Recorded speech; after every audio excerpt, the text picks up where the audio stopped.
joining us now on Hawthorn Membership Day. As I said, you can get a free upgrade on your Hawthorn membership today.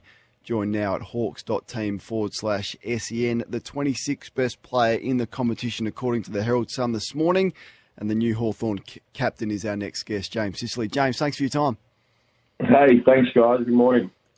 I was really impressed on Thursday because I thought it could have gone one of two ways. There was the risk that it may have got really ugly, particularly on the back of the previous week against Geelong and the ease of which Collingwood were waltzing out of centre bounce. But your team responded really well, James. What impressed you most from that last hit out?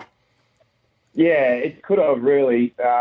I think they scored 3 goals relatively quickly. So we were really happy with the way that we were able to fight back and not sort of let that happen again. And I think we ended up being in front at some point in the first quarter after a pretty poor start. So for a young side like ours to rally together and not get too, I suppose, bothered by the situation and fight back was something we were pleased with. So in your role, James, I suppose as newly minted skipper, have you feel any different in those situations where the team was relying on a little bit of leadership, relying on a little bit of direction at times when it wasn't going that well, like real early in the game? What was your feeling in contribution in those moments? I think it's really important with the amount of sort of inexperience that guys like Frosty and myself down back sort of stay relatively composed and not get too carried away with what's happening, because that can be a little bit unsettling for some younger guys in the team. So I think just putting on a brave face and saying, no, it's going to be okay, this is what we need to do, let's just grind it back, focus on some immediate short-term things and get it back on our terms. So, not getting too fazed by what's happening. There's so many questions that I want to ask off the back of that. Obviously, you've lost a lot of leadership and experience out of the squad in the last couple of years, so that's going to be a challenge for your leadership group. But the one I really want to ask is you as an individual, how have you been able to get to the point where you're at right now, where you wear your heart on your sleeve as a player, you have great passion and will to win, clearly, and you hold yourself to really high expectations. How have you gone along the journey of balancing that up for the betterment of the team? Yeah, I've had so much help and investment by a lot of good people at Hawthorn. I think, in a nutshell, to put it shortly, we did an exercise with Ben Crowe, and it essentially was about self-discovery and why you are the way you are. So figuring out myself first and what triggers me and leads me down that road of frustration. So getting a better understanding of myself and being able to channel it was something that I was able to sort of realise doing this program that we did as a whole footy club. I think it was about 4 years ago, I think. Mm. Well, I think that's pretty amazing, mate. Do you want to share it? Is it? I know it's a pretty open public forum, but was there one thing that stood out to you that you were able to get to? Most of it sort of. It was in groups, and really it was about being vulnerable and sharing your life story, and sometimes just the way of sharing things that sort of you get things off your chest, and it's a little bit of a weight off your shoulders without going into too much detail, but. Yeah, it was a pretty vulnerable environment. We all embraced it and supported each other, and we got to learn a lot about each other along the sort of 6 to 7 weeks that we were doing it. Is there sceptics when you do things like that? The sceptic might say, how's this going to help us be a better footy team? But it feels like clubs are buying into this more and more. Yeah, no, there definitely is, but I'm of the notion that if it's going to help and if people that are in charge think that it's going to help and it's important, then I'm willing to give anything a go, really.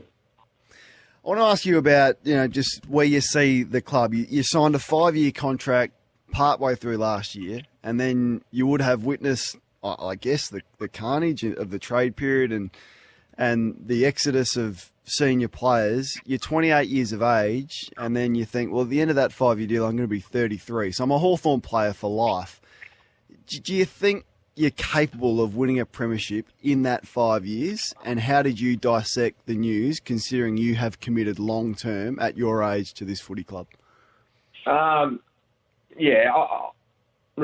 if I signed the deal post-trade period, I still would have done it. I feel like I'm very indebted to Hawthorn, and I've shared this a couple of times, that if I feel genuinely about, if I was at any other club, I don't think I would have really made it, because they showed incredible patience, and I wasn't thrown in the deep end. I had so much to learn. So on the contract question, I still would have stayed. In terms of the premiership, that's what we're all striving for. I think we can. I think clubs have shown how sort of fast that they could turn it around in Sydney and Collingwood. They had reasonably low expectations last year, Collingwood, and were able to exceed them. I think nearly you may have had them as a wooden spoon, or someone in the footy realm did. And Sydney, not too long ago, I think it would have been maybe 2018, were down the bottom four, and now they're in a grand final. So if we do it right, I do feel like we have the right people in the footy club to support us as a playing group. So I think we're going to give ourselves every chance to challenge once we get games into these young guys, and we become really predictable to each other. Two players that played really well on the weekend, John Newcombe, who had an exceptional year last year coming of age, and James Warper, who probably had a down year, a quiet year last year. Both going to be very important for your midfield. Can you give us a few words on both of those boys? Yeah, it's good to see Warps back confident in himself again. And Jai obviously broke onto the scene last year. Two really hard-working guys and really physical, and we love that. And two other guys that are playing pretty well are Cam McKenzie and Josh Ward. So I think having two real bulls in there really complements those other two guys who are really good users of the ball. So along with Will Day. So we're putting together quite a good midfield there. And a player that I'm impressed by is Mitch Lewis. You didn't see enough of him as much as we would have liked to last year, but when we did, he was exceptional. He straightens you up and gives you a real target in front of the ball. When are we likely to see him back in the mix this year? Yeah, it's created a great opportunity for Cozzy, though. He's getting a lot of shots on the board at the moment, but he's not quite making them. But, yeah, Mitch has become an incredibly important player for us.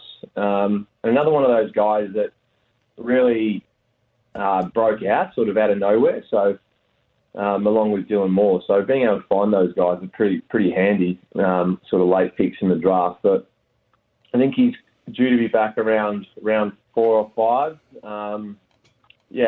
We do need him in the side. He's someone that's really important, but on the other hand, we sort of don't really want to rush it. When he's right, but it's going to look like around 4 to 5. Denver Granger Barras is a player that had some injury concerns, pick 6 in 2020, but came in and just thought this guy could be anything. Aggressive, tough, intercept defender, can play on someone, but he's stagnated for whatever reason, James. Why is that? Yeah, well, it's not through lack of effort. He's someone that's really eager to learn and loves his footy. At the moment, there's just so many backs at the moment that we're trying to squeeze in.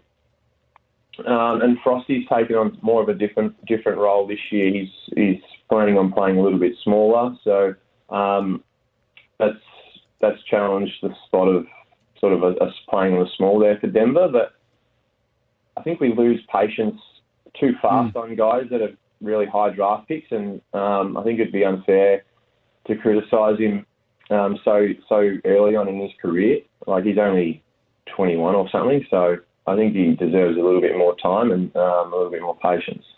Yeah, I think absolutely he does. It was just more a question on what he would be working on, and I guess your role in helping players like that. Is he someone that you work closely with?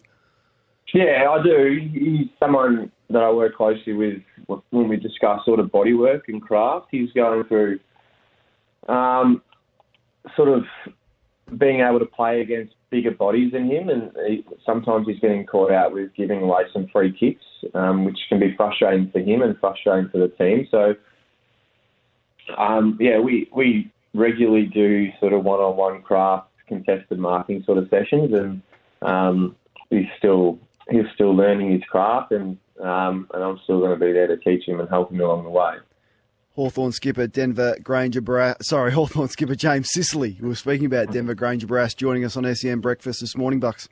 James, obviously you'll be bullish around going into the season. What do you think is a reasonable expectation for your supporters and for your fans of what they're going to get from their team this year? No doubt there's going to be ups and downs, and there's going to be games where it's going to potentially be not that good viewing. But then there'll be games where, like last year, Easter Monday against Geelong, where completely unexpected and we get a great result and a great win. I'd like to think that we can back up last year's result. And to be honest, we lost 2 games in one quarter last year where we conceded about 50 points in one quarter. And all of a sudden we're looking at 10 wins and you're only 1 or 2 wins off playing finals. So I'd like to replicate last year's season with seeing some genuine progress in terms of how we want to play and the identity we are as a side that we want to become. And then there's just so many new young guys that are ready to step up and play from the last sort of 2 drafts and really break out. So that's something that's really exciting. Hey, Bucks and I both sit on the All-Australian panel. Were you dirty you missed out on the final 22 last year? Yeah, it was. Whose position should you have taken? I don't know. Everyone there deserves to have their spot, no doubt. I think that's a really good answer.